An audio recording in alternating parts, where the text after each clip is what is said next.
আমি যতজন গেছি সব বেতাল অবস্থা, খানা দানা কমাই না, শরীর ঠিকবে না, খেতেও হবে কন্ট্রোলে রেখে খাবে, বরকত কে দিবে? খানার বরকত ডাক্তার দেয় না, আল্লাহ দেয়। আল্লাহ দেয়। দেখেন না, একই পাতিলে রান্না হয়, আম্মা জান রাঁধুনি রান্না করেন, একই আগুনে রান্না, একই তেল মশলা, কে রান্না করেন? কে রান্না করেন? মায়ের পাক খাওয়া তো ভাগ্যের ব্যাপার, অনেকের কপালে নাই, কাজের বুয়ার ভাত খাইব, হের পবিত্রতা, হাত পাক, বডি বা মা রান্না করেন একই চুলায়, একই তরকারি, একই মশলা, একই খানা, একই দস্তরখানে। আম্মা আব্বা ভাই বোন আমরা সবাই খাই, দিন দিন আমার আব্বা আম্মা হয় দুর্বল, আমরা হই সবল। দেখছিনি কারবার?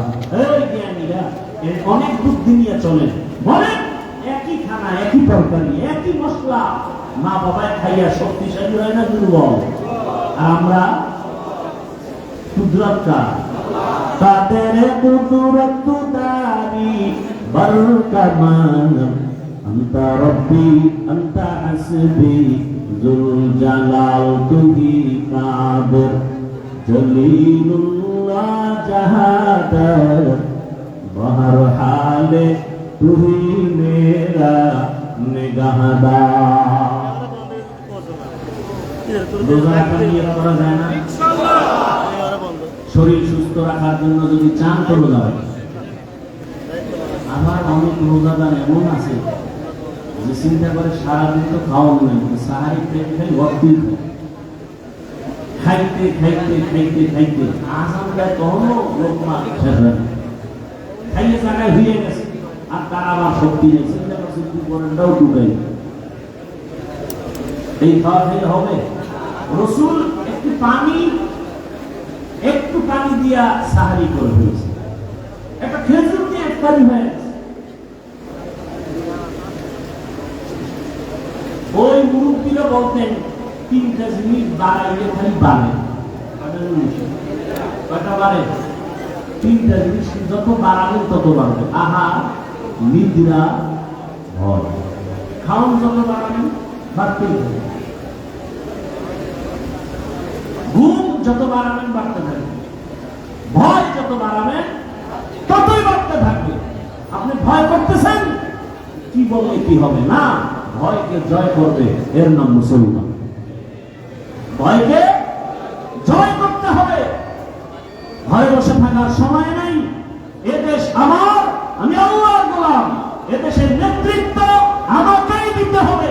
কোন সুক্ষর ঘুষখোর চান্দাবাজ আর ধান্দাবাজের হাতে দেওয়া যাবে না, আমার দেশের ক্ষতি করার সুযোগ দেওয়া যাবে না।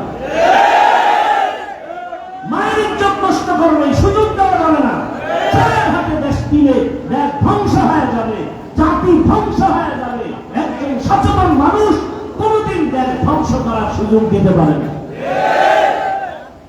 আল্লাহ হেদায়েত দান করুন।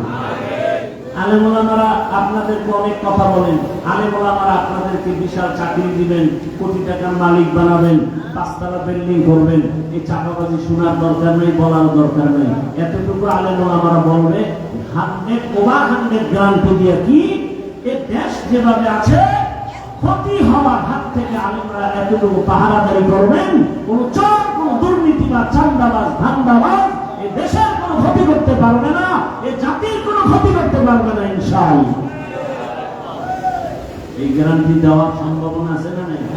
আছে। তবে আপনাদের এক হতে হবে, আমাদের এক হতে হবে, দূরত্ব কমাইতে হবে, মুসলমান কালেমার এক পতাকায় আসতে হবে। আপনাদেরও সহযোগিতা করতে হবে, করবেন না? আপনাদের সহযোগিতা কি? ফেসবুকে বিভিন্ন ভাবে আলেমদের বিরোধিতা করবেন না, এটা হলো বড় সহযোগিতা। এই ভক্তরা সব উল্টা পাল্টা করে ফেলে, কানে এসে একটা হুজুর, অমুক হুজুরের তো আপনাদের সাইজ করে দিচ্ছে, বানাই সালে কিছু করছে, হুজুরের মানুষ হিসাবে শরীরে রক্ত গরম, মাথাও গরম, কি ওরে অনেক ভালো জানতাম, এই কথা বলছে তো? হ্যাঁ, আচ্ছা ঠিক আছে। যদি ফেসবুক চালায় হুজুর তো জায়গা বিসমিল্লাহ ছাড়া লেখে দিবি করুন, ইশারা ইঙ্গিতে।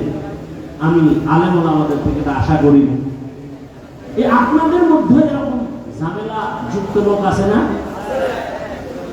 অন্তত ওলামায়ে কেরামের বিরুদ্ধে কিছু লেখেন, পক্ষে লেখেন, বিরুদ্ধে লেখেন। এটা আপনাদের বড় সহযোগিতা। সব ওলামায়ে কেরামকে এক মনে মেনে দোয়া নেওয়ার চেষ্টা করবেন, বিরোধিতা করে গুনাহগার হওয়ার অপচেষ্টা চালাবেন। আল্লাহ তৌফিক দান করুন। তাহলে জান্নাত আমরা পেতে চাই না চাই? হিসাব দিয়ে না বিনা হিসাবে? কয় গুণ লাগবে? এক নাম্বার ঈমান, দ্বিতীয় গুণ নেক আমল। আমল লাগে না, এমনি নাসিওয়ালা বলি আর যদি পায় দলের বাড়ি, মানুষ আমল করতে চায় না। আর একজন বলে বেশি আমল লাগে না। আপনি বলেন বেশি আমল লাগে না, আর আমি বলি শুধু ফরজ না, আমি নফল আমল ছাড়ব না। আপনি বলেন আপনার আমল লাগে না, আর আমি দেখি আমরা আমল এখনো করতে পারি। হাসরের ময়দানে রাসূলের হাদিস, কিয়ামতের দিন বান্দার ফরজ আমলের ঘাটতি পূরণ হবে নফলের দ্বারা। নফল আমলের দ্বারা আমল লাগবে না? লাগবে না। মানে দুনিয়াতে মানুষ আল্লাহ পাঠাইছেন আমলের পরীক্ষা দেওয়ার জন্য। আল্লাযী খালাকাল মাউতা ওয়াল হায়াতা লিয়াবলুয়াকুম আইয়ুকুম আহসানু আমালা ওয়া হুয়াল আজিজুল গফুর।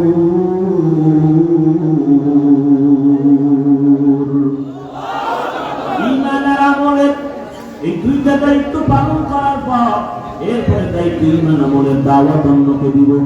ঈমান আমলের দাওয়াত অন্যকে অন্যের জবাব আল্লাহ বলেন, ইয়া আইয়ুহাল্লাযীনা আমানু কু আনফুসাকুম ওয়া আহলিকুম নারা। জাহান্নামের আগুন থেকে আগে নিজেকে বাঁচাও, এরপরে দায়িত্ব তুমি আহালকে বাঁচাও, এরপরে দায়িত্ব তুমি উম্মতের বাঁচাও। এখন আহালকে আহাল আমি বাঁচার পরে এরপরে আমার দায়িত্ব আহালকে বাঁচানো, কথা ঠিক না? তাহলে আমি যদি বাবা হই আমার আহাল হলো সন্তান, আমি যদি মসজিদের প্রতি ইমাম হই আমার আহাল হলো মসজিদের মুসল্লি, আমি যদি মাদ্রাসার শিক্ষক হই আমার আহাল হলো ছাত্র, আমি যদি স্বামীর সিঁড়িতে বসি আমার আহাল হবে স্বামী। তুমি জাহান্নাম থেকে আগে বাঁচো, এরপরে তোমার দায়িত্ব তোমার স্ত্রী আহালকে জাহান্নাম থেকে বাঁচাও। বাবা মা তুমি আগে জাহান্নাম থেকে নিজেকে বাঁচাইও, দ্বিতীয় দায়িত্ব তোমার আহাল সন্তানকেও বাঁচাও।